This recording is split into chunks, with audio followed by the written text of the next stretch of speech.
Pemerhati Prosalina, proses pencermatan dan rekapitulasi ulang hasil suara Partai Demokrat dan Partai Nasdem di kantor Komisi Pemilihan Umum KPU Jember diwarnai protes Rabu sore 19 Juni 2024. Bahkan Partai Demokrat selaku pemohon memilih walkout dari forum sebagai bentuk protes karena menilai ada ketidaksesuaian data yang disandingkan. Ketua DPC Partai Demokrat Kabupaten Jember, Trisandi Apriana, mengaku harus walkout dan tidak melanjutkan proses pencermatan dan rekapitulasi ulang sebagaimana putusan MK karena ada beberapa temuan. Dia menyebut ada sejumlah kejanggalan.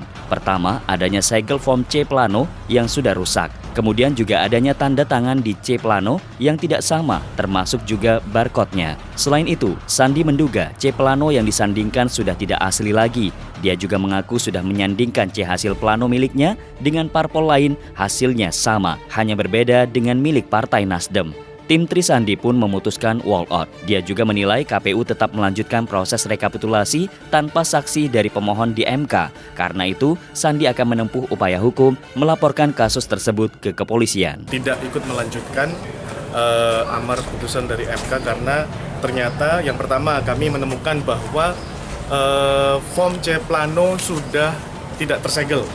Itu yang pertama. Sudah tidak tersegel artinya sudah pernah dibuka dan kita menemukan bahwa ada tanda tangan yang tidak sesuai antara C plano yang sebelumnya dan C plano setelahnya. Barcode pun tidak sesuai. Barcode pun sudah berbeda jauh. Nah, sementara Ketua KPU Kabupaten Jember, Desi Anggraini menegaskan tetap melanjutkan proses rekapitulasi ulang meski pemohon walkout sebab pihaknya berpegang teguh pada putusan MK, yakni menyandingkan form C hasil plano dan form D hasil plano. Apalagi tidak ada klausul dalam amar putusan MK menyandingkan form C hasil salinan milik saksi pemohon. Dia menjelaskan, dari hasil rekap ulang tersebut hanya ada pengurangan 2 suara dari Partai Nasdem.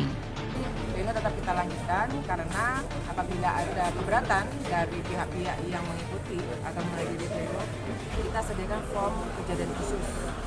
Penjelasan terkait segel yang robek tadi. Segel yang robek itu sebetulnya tidak masalah ya, karena yang pertama dalam penyimpanan sudah pasti akan ada gesekan-gesekan dan juga terlalu lama. Kemudian kotak itu sendiri itu kan sudah dilakukan pembukaan yang sudah disaksikan oleh pihak-pihak baik pengamanan dan keamanan maupun Bawaslu. Karenanya keperluan pembuktian alat bukti yang digunakan oleh Mahkamah Konstitusi. Sementara caleg Partai Nasdem David Handoko Seto langsung melakukan sujud di jalan raya depan kantor KPU Jember karena bisa mempertahankan perolehan 1 kursi di Dapil 1. Menurut David, hasil penyandingan dan rekapitulasi data sudah berjalan dengan baik atas putusan Mahkamah Konstitusi nomor 118 untuk DPRD Jember Dapil 1. Bahkan rekap ulang ini, lanjut David, adalah bentuk keseriusan dari penyelenggara pemilu dalam menjalankan amar putusan dari MK tersebut. Kami mengikutinya dari luar, cuman tadi kami mengikuti penyandingan ini berjalan lancar. Yang jelas KPU sudah profesional, Bawaslu juga sudah mengerjakan tugasnya dengan baik. Kami juga mengucapkan terima kasih kepada Kepolisian Republik Indonesia dalam hal ini yang sudah mengamankan jalannya acara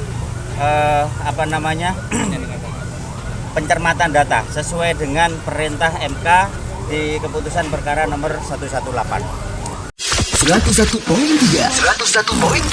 Rosalina